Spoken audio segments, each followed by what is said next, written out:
तो स्टूडेंट्स देखते हैं जेई एडवांस का ये वाला क्वेश्चन। वैसे हम लोग को ये बहुत भ्रम रहता है कि जेई एडवांस में बहुत डिफिकल्ट क्वेश्चंस आते हैं। ऐसा कुछ नहीं है कि सारे क्वेश्चंस बहुत डिफिकल्ट आते हैं। ज्यादातर क्वेश्चंस इजी ही आते हैं, कोई दिक्कत नहीं। अब आप देखिए ये वाला क्वेश्चन कितना आसानी से हो जाएगा, केवल हम 2 लाइन लिखेंगे और ये आंसर आ जाएगा। तो ये उसी का एग्जाम्पल है कि कितना आसान सवाल जेई एडवांस में पूछा गया है। और भी इस तरह के कई क्वेश्चंस हम लोग इसमें करेंगे। तो अगर आप चैनल पे नए हैं तो प्लीज इसको लाइक कर दीजिए, सब्सक्राइब कर दीजिए, ताकि आपको इस तरह की और भी बहुत ज्यादा अच्छी टिप्स जो हैं फिजिक्स के रिगार्डिंग मिलती रहे। इस तरह का एक फोबिया जो बना दिया जाता है कि हर चीज इतनी डिफिकल्ट है, ये है वो है, उस तरह की चीजें नहीं है। चीजें क्वेश्चंस इजी भी आते हैं, बस अपने ऊपर विश्वास रखिए और जो है कूल रहिए, कूल एंड काम, मतलब पेशेंस के साथ काम करेंगे तो कोई दिक्कत नहीं आएगी। लेकिन हम लोग बड़े इम्पेशेंट आजकल हो गए हैं, बहुत जल्दी हर चीज बिल्कुल तुरंत आ जाए, तो ऐसा नहीं होता। हर चीज का अपना एक प्रोसेस है, उसी के थ्रू ही आएगी। तो आपको पेशेंस रखना है, ठीक है ना। पेशेंस रख के आप देखोगे कि आपकी एफिशिएंसी बहुत अच्छी हो जाएगी। तो करते हैं इस क्वेश्चन को। तो ये हीट एंड थर्मोडायनामिक्स का से रिलेटेड क्वेश्चन है। The 1 mole of an ideal gas expand adiabatically.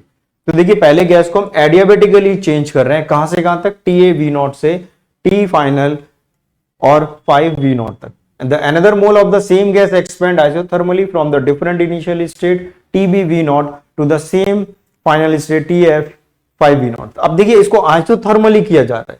दूसरे केस में इस गैस को हम आइसोथर्मली चेंज कर रहे हैं।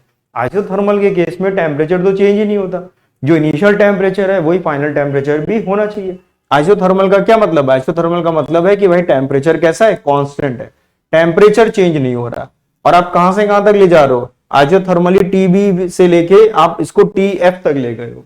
वो कह रहे हैं कि ये TB लिखा है और ये TF लिखा है। और अगर ये आइसोथर्मल है, तो इसका मतलब है टेम्परेचर तो सेम ही होना चाहिए, यानी जहां TB है वो TF के बराबर होगा, या फिर हम TF की वैल्यू TB के बराबर कह सकते हैं।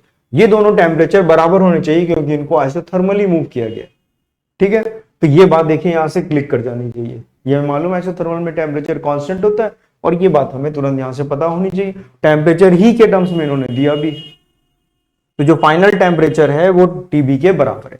अब पहले वाले केस में एडियाबेटिकली है, तो एडियाबेटिक के लिए फॉर्मूला हम लोग TB raise to the power gamma -1 equal to constant ये लगा देते हैं। तो पहले केस में कितना है TA, और वॉल्यूम कितना है इसका V0 की पावर गामा -1, बाद में कितना हो गया, ये लिखा है TF, और ये कितना हो गया 5 V0 की पावर गामा -1। तो देखिए V0 गामा -1 यहां से कैंसिल हो जाएगा। तो अगर आप देखिए TA अपॉन TF, तो ये आ जाएगा 5 की power gamma -1। TA upon TF की वैल्यू कितनी आ गई, 5 की पावर गामा -1, और TF की वैल्यू ही TB के बराबर है। तो भैया ये TB बाई TF, F की जगह भी B लिख दीजिए। तो TA अपॉन TB की वैल्यू कितनी आ गई, 5 की पावर गामा -1। हो गया आंसर, कितना आ गया, A आंसर आ गया, काम खत्म। तो आसान सा सवाल था, आराम से हो जाता है, किसी भी तरह की डरने की कोई जरूरत नहीं है, लेकिन पेशेंस रखना पड़ेगा। तो आई होप आपको समझ में आ गया होगा।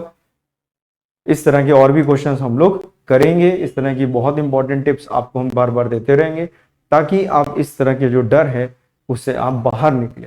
डरने के बाद ही